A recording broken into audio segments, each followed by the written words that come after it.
ஒண்ணு அவசரமா கல்லோடைக்கிற கரட்டு பாறை வரைக்கும் போறேன். பொழுது சாஞ்சுதான் வருவேன். அப்படியா? கொஞ்சம் பழசு இருக்கு, கொஞ்சம் சாப்பிட்டு போயிடு. நேரம் இல்லம்மா, மத்தியானம் அங்க எங்கேயாச்சும் நான் கழுப்பு கடையில சாப்பிட்டுக்குவேன். என்ன பத்தி கவலைப்படாத. அப்புறம் ஒரு முக்கியமான விஷயம், ஐயா இன்னைக்கு தோப்பு வீட்டுக்கு போறாரு. நீ தான் அவருக்கு சாப்பாடு எடுத்துட்டு போகணும். நான் தனியா அங்கே எப்படி? என்ன தனியா? நல்லா வரட்டு வம்பு பிடிச்சவன். ஐயோ, எனக்கு எனக்கு நான் பச்சை நெல் குத்தணும். எனக்கு நிறைய வேலை இருக்கு மாமா. சொல்லாத வேலை, அதை முடிச்சுட்டு தான் போயேன். எப்பவும் கொண்டுட்டு போற அந்த ராஜம்மாக்கு என்னாச்சு? அதோட பொண்ணுக்கு ரொம்ப டேஞ்சரா இருக்கான் பாவம். நான் தான் ஐயாக்கு சொல்லி அனுப்பி வச்சேன். இந்த பாரு, நீ பாட்டுக்கு பொறுப்பு இல்லாம சாப்பாட்டை வச்சுட்டு வந்துடாத. எவ்வளவு நேரம் ஆனாலும் சரி இருந்து ஐயா சாப்பிட்டதுக்கு அப்புறம் எப்ப போ சொல்றாரோ அப்ப வந்தா போதும். அப்ப நான் வரட்டா? அது அது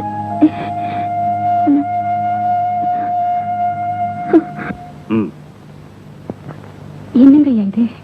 தோப்பு வீட்டுக்கு சாப்பாடு எடுத்துக்கிட்டு வர பொண்ணு தாயை ஏற்பாடு பண்ணியே, அதுக்கு சன்மானம். வாங்கிக்க. சொன்னபடி வேலம்பட்டிக்கு போயிட்டு காலையில வந்துடு.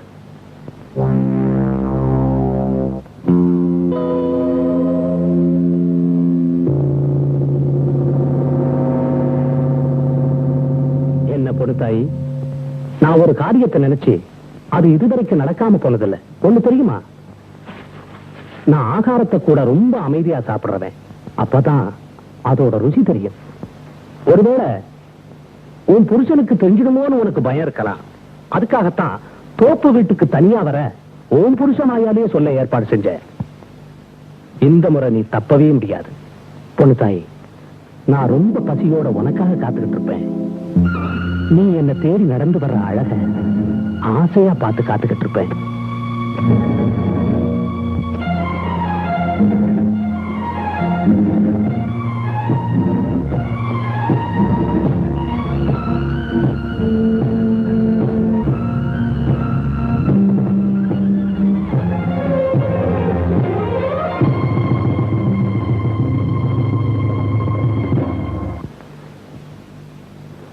எப்படியோ முதலாளி ஐயாவுக்கு தெரிஞ்சு போடா போய் முதல்ல அந்த பொண்ணு காலுக்கு வைத்தியம் பாடுறான்னு கோபப்படாம சொல்லி அனுப்பிச்சதே பெரிய ஆச்சரியமா போச்சு. ஆமா, பாறாங்கல்ல தூக்கி காலில் போட்டுக்கிட்டா கூட இப்படி நஞ்சு போகாதே. உலக்கப்பட்டா இப்படி ஆச்சு. ஏன் பொண்ணு அப்படி என்னதான் செஞ்சுக்கிட்ட? தண்டிச்சுக்கிட்டேன். என்னது தண்டிச்சுக்கிட்டியா? எதுக்கு? பொண்ணுக்காக பெத்தவ மருந்து சாப்பிடுற மாதிரி உனக்காக நான் வேதனைப்பட்டு இருக்கேன் மாமா. அப்படி நான் என்ன பிள்ளை தப்பு பண்ணிட்டேன்?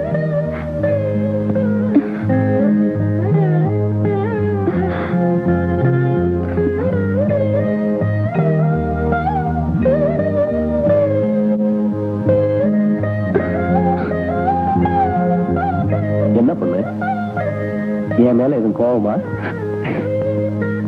பொண்ணு, மாமா எங்க ஊருக்கே போயிடலாம் மாமா. இங்க படுற கஷ்டத்தை அங்க போய் படுவோம். வைராக்கியமா வரைஞ்சு கட்டி பொழைச்சு காட்டுவோம் மாமா.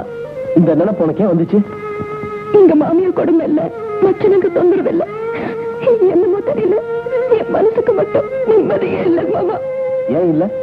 உனக்கு நான் என்ன குறை வச்சேங்க? அத சொல்லு. முதலாளி ஐயா தான் நமக்கு எல்லாம் குல தெய்வம். அவரை மனசுல நினைச்சிட்டு படு, பயமெல்லாம் போயிடும். என்ன பிள்ளை யோசிக்கிற?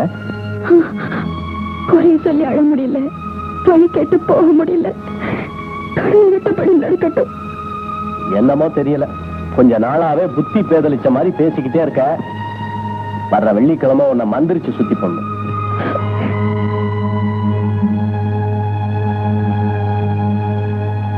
ஹலோ, நான் தான் புதுப்பட்டி வாத்தியம்.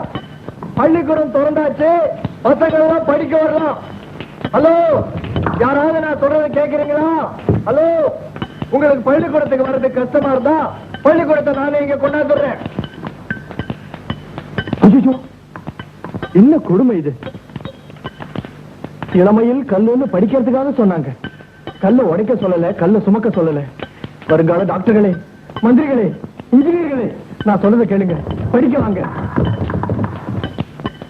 அடாடாடா, எங்க இந்த குச்சில குச்சா யார் உங்க பையனா?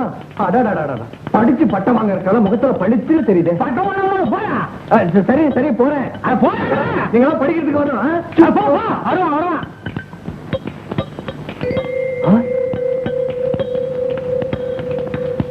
ஹலோ, உங்க ஒருத்தர கையில தான் சுத்தியில இல்ல. நீங்க பார்த்து ரெண்டு மிரட்டு மிரட்டினா இந்த மாதிரி பிள்ளைங்க எல்லாம் கல்லு அடிக்க வருமா? எந்த அப்பனுக்குமே பிள்ளைங்களை படிக்க வைக்கணுங்கிற அக்கறையே இல்லைங்க. யோ, நீ யாரியா? அடடே, நான் அறிமுகப்படுத்திக்கலையோ? நான் தான் புது வாத்தியார். என் பேர் ராமச்சந்திரன், சுருக்கமா சந்திரன் கூப்பிடுவாங்க. ஆமா, நான் மட்டும் சொல்லிட்டு இருக்கேன், நீங்க யாருங்க? என் பேரு பழனி, சுருக்கமா என்ன மொரடேன்னு சொல்லுவாங்க. அடடே, ரொம்ப நெருக்கமா வந்துட்டோம். நாம 2 பேரும் ஒண்ணு சேர்ந்தோம்னா இந்த ஊரையே மாத்திடலாம். ஏய், நீ இங்க எதுக்காக வந்த? எதுக்கா? குழந்தைங்களும் பள்ளிக்கூடத்தை கூட்டு போதான். அது முடியாது. என்னங்க நீங்க என்னமோ பெருசா.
நான் தான் அனுப்பி வச்சேன். நீ இப்ப சந்தேகப்படக்கூடாதுங்கிறதுக்காக தான் கதவை திறந்து வச்சிருக்கேன். ஏன்னா ஏன் சந்தேகத்தை உங்ககிட்ட கேட்டு தெரிஞ்சுக்கத்தான். நான் கொடுத்த புடவைய கட்ட மாட்டேன்னுட்டியாமே, ஏன்? நான் காளிமுத்து பொண்டாட்டி லட்சுமி இல்ல. வாஸ்தவம் தான். இல்லன்னா உன் கால புண்ணாக்கிக்கிட்டு என்ன ஏமாத்த முடியுமா? பொண்ணு தாய், நினைச்சதை சாதிச்சே எனக்கு பழக்கம். என் மனசு ரொம்ப பொல்லாதது. என்ன அவமானப்படுத்தினதுக்கு நீயா பரிகாரம் தேடிக்க போறியா, இல்ல உன் நிழல் மேல கூட என் முந்தானை விட. அந்த முந்தானையை எடுக்க வைக்கலன்னா உன் சேலைய நான் துவைச்சு போடுறேன். உனக்காக என் முந்தானை கீழே விழுந்துருச்சுன்னா உன் உசுருக்கு நான் தான் யமனா இருப்பேன். அப்படி பொண்ணு தாய், இன்னையில இருந்து என் தூக்கம் கெட்டுடுச்சு. அடுத்த தடவை தூது விட மாட்டேன், நானே வருவேன்.